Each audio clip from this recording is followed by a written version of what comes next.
Vous êtes allé à quoi? Oh, passez, hein, ça donne de la vie.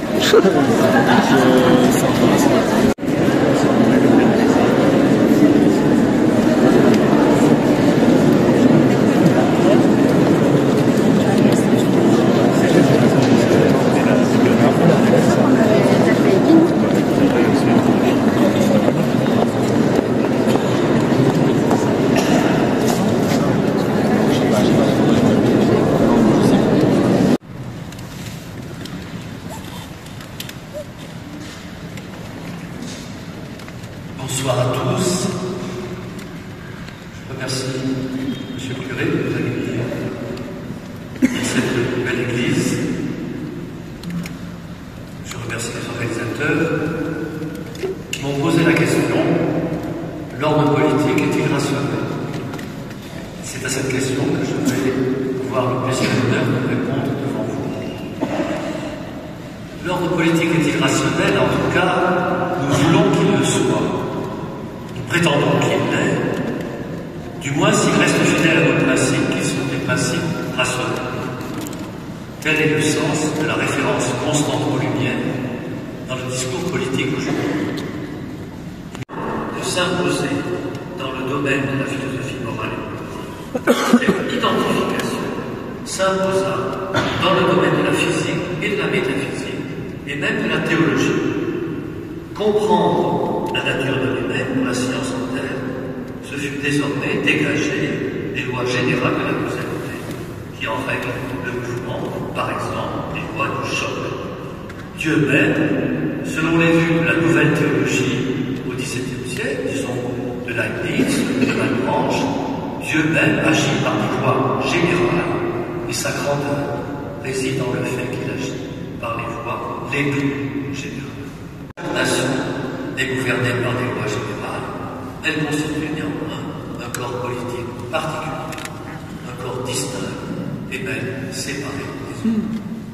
Chaque membre, citoyen d'une république ou sujet d'une monarchie constitutionnelle tendant vers la république, est pour ainsi dire un ordre général, dans la mesure où il est titulaire de l'ordre, mais il se particulièrement par son appartenance à un corps distinct et séparé. Les notions sont le général et le commun, ou si vous préférez, l'universel et le commun. Le général, si j'ose dire, vient d'abord. Il a pride of place, diraient les Anglais. Il vient d'abord, le général, car il constitue la condition de légitimité de l'ordre collectif qui repose sur l'égalité des droits et la généralité de la loi. Le commun vient ensuite, mais avec toute la force de l'urgence, car il faut bien donner un cadre d'exercice et pour ainsi dire une matière à cette loi, rassembler un peuple politique tous ces titulaires de droits et devoirs. De fait, l'observation de l'histoire de l'Europe moderne fait ressortir que l'extension des droits et la consolidation du peuple national sont allés de pair. Or, aujourd'hui, ce métabolisme complexe, mêlant complicité et concurrence entre le général, l'universel et le commun, ce métabolisme complexe a perdu sa vertu, ou plutôt, nous en avons perdu le secret. Les deux principes, jusqu'il y a peu inséparables, encore une fois, le général d'un côté, le commun de l'autre, ces deux principes de la politique moderne ont divorcé. Plus précisément, le général a divorcé du commun. Le général prétend aujourd'hui ordonner seul notre vie, qu'on doit hésiter désormais à désigner comme notre vie commune, puisque le commun n'a plus de statut là. Les droits humains suffisent, dit l'opinion qui nous gouverne. Nous n'avons plus besoin du commun. Et la notion même de peuple, dans laquelle tous les Européens avaient mis leur fierté, chacun bien sûr dans son peuple, et maintenant, pardonnez-moi, la notion même de peuple dans laquelle les Européens avaient mis leur fierté, cette notion est maintenant regardée avec méfiance ou même une franche hostilité. Le général ou l'universel est devenu l'ennemi du commun, où il considère le commun comme son ennemi. Le peuple politique, célébré depuis la Révolution française, est aujourd'hui, est désormais maudit, le terme du populisme, rassemblant tout ce que la raison politique rejette. Que s'est-il passé? Nous avons examiné rapidement les principes. Il nous faut maintenant considérer l'art historique en prenant l'exemple de la France, non pas tant parce que nous vivons en France, mais parce que c'est dans notre pays que la dialectique des principes et la poésie, encore une fois, la dialectique des principes entre le général et le politique. L'irruption en 1789 des droits de l'homme et des raisons politiques fondées sur le général, sur la loi générale, réduisit en poutre la société française.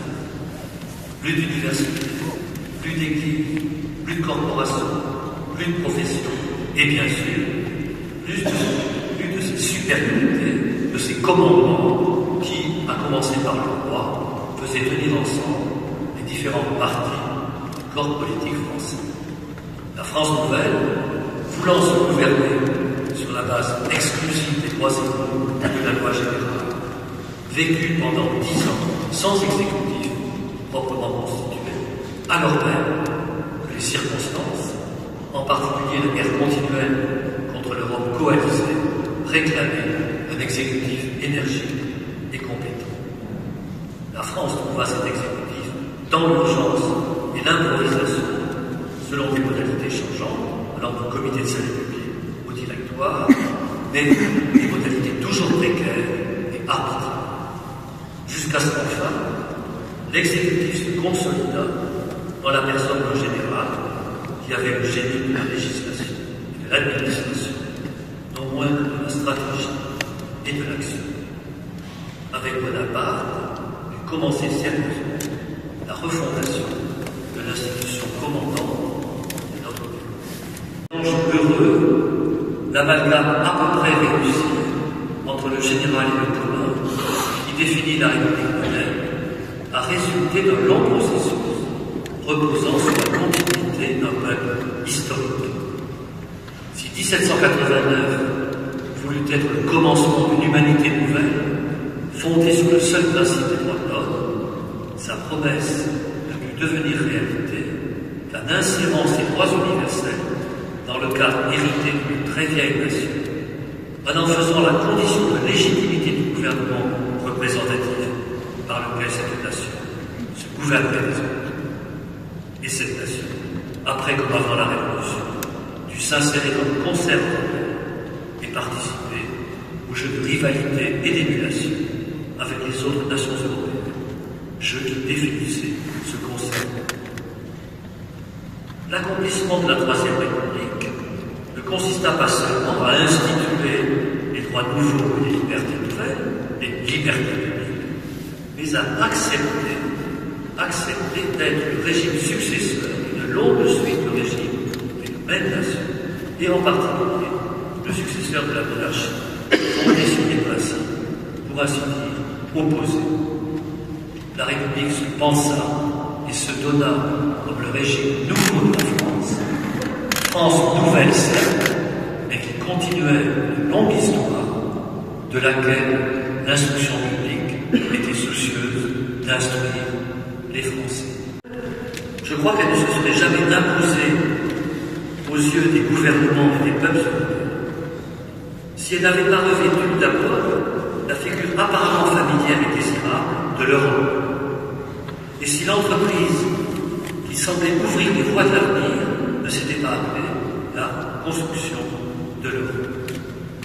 Sous ce nom, elle semblait revendiquer une certaine continuité historique, et même une continuité historique plus ample, profonde que celle des vieilles nations, et bien sûr une continuité que l'on pourrait dire associante et pacifiante, à la différence des mémoires nationales, toujours occupées, on le sait, à ressasser les faits et victoires. Cette continuité est pourtant peut-être Ne serez-vous pas d'accord avec cette proposition? Cette continuité est pourtant fictive. Elle ne repose que sur un mot ou un nom, celui de. En se donnant comme unique principe de légitimité et unique règle de l'action des droits humains et leur extension indéfinie, et donc en délégitimant radicalement les nations, qui sont les seuls communs effectivement porteurs de la continuité de l'histoire européenne, l'Europe, dans la définition idéologique qu'elle se donne désormais, loin d'être la continuation de l'histoire commune des nations européennes, n'est que l'ébauche destinée à nous rester, n'est que l'ébauche de l'unification de l'humanité tout entière, de l'humanité comprise comme la somme indéfinie de tous les individus humains définis par l'Europe. Dans cette humanité indéfinie, la construction européenne découvre une circonscription qui n'a aucun principe intérieur de vie et d'approfondissement, puisqu'elle est destinée à s'étendre indéfiniment, et que son seul principe de légitimité d'action, je le répète, est celui des droits humains, un principe qui n'est pas propre à l'Europe, mais qui est, par définition, un principe universel, le principe commun à tous les hommes.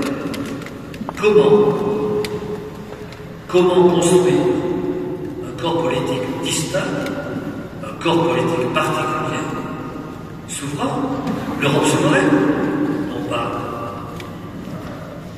le président? Comment construire un corps politique distinct, un corps politique particulier, sur la base d'un principe qui rejette, car il ne saurait lui donner un sens, qui rejette toute association particulière, tout commun séparé. Comment lui met-il un commun propre à l'Europe si notre seul principe de légitimité, ce sont les droits humains, les droits de l'humanité tout entière? Ce que je me permets d'appeler une mauvaise foi. Cette mauvaise foi étant inscrite à la racine de la construction européenne, celle-ci me semble condamnée à un parasme intérieur. Au droit du sujet individuel, qui semble bien être l'être le moins général qu'on puisse imaginer, pas de moins général que l'unité. Comment la légitimité contemporaine, qui ne fait qu'un avec la rationalité contemporaine, peut-elle se fonder à la fois et également sur le sujet individuel, sur le sujet séparé, et sur l'humanité comme totalité indéfinie des hommes? La réponse est assez simple, et en somme, nous l'avons donné d'entrée en parlant de l'homme en général. Le sujet individuel n'a d'autre caractère, d'autre définition que d'être un homme en général. On ne peut rien en dire, sinon qu'il est un homme en général. Et l'humanité, comme généralité la plus étendue, comme généralité maximale, n'est composée que de tels sujets individuels. Donc en réalité, ces sujets n'ont rien de commun que d'être des sujets. D'un côté, le sujet individuel ne vaut que comme sujet séparé. Être sujet de droit, est synonyme d'être séparé. Le sujet individuel n'appartient à aucun groupe, ni national, ni social, ni même à aucun groupe déterminé biologiquement, dans le sexe par exemple. Il n'a pas de caractère commun avec un autre sujet, caractère commun qui les associerait en quelque façon. Et de l'autre côté, l'humanité n'est rien d'autre que l'addition totale, la somme totale indéfinie de ces sujets séparés. Ainsi, sous le régime de la généralité, sous le régime sous lequel nous vivons, sous le régime sous lequel nous désirons vivre de plus en plus, le seul trait commun des membres de l'humanité n'est pas d'être des hommes, mais d'être séparés. Sous le régime de la généralité sous lequel nous vivons de plus en plus, il n'y a que des sujets séparés. Encore une fois, des sujets qui n'ont rien de commun, sauf d'être des sujets séparés. C'est donc déjà une sorte d'abus de langage de parler de l'homme en général, puisque si homme il y aurait du commun, il y y aurait une nature humaine en commun. Or, il n'y a pas de commun. Il ne peut y avoir de commun, puisque le propos du général est exclu du commun, et bien sûr, il n'y a pas de nature humaine. Il y a des sujets séparés, que l'on appelle homme aujourd'hui, parce que simplement, nous manquons un peu de rigueur, et puis, le terme homme, il a du cœur, mais en réalité, il n'y a plus à proprement parler de nature humaine, et donc à proprement parler d'homme. La conséquence majeure du règne de la généralité, c'est que le sujet individuel, qui se définit par sa séparation, peut revendiquer son droit sans faire valoir aucune raison. Aucune raison, puisque son droit découle du fait qu'il est un sujet séparé. Son droit découle de sa séparation. S'il devait donner une raison, il entrerait immédiatement dans une conversation, une association. La conversation, l'association qui examinerait cette raison pour valider ou non son droit. Il entrerait immédiatement dans un commun, dans ce qu'on peut appeler la conversation civique. Quant à l'humanité, évidemment, elle ne saurait prendre la parole comme telle, puisque, pour donner des raisons, puisqu'elle n'a pas de réalité, n'étant que la somme et le référent imaginaire de tous les sujets séparés. Situation sociale, morale, politique, spirituelle.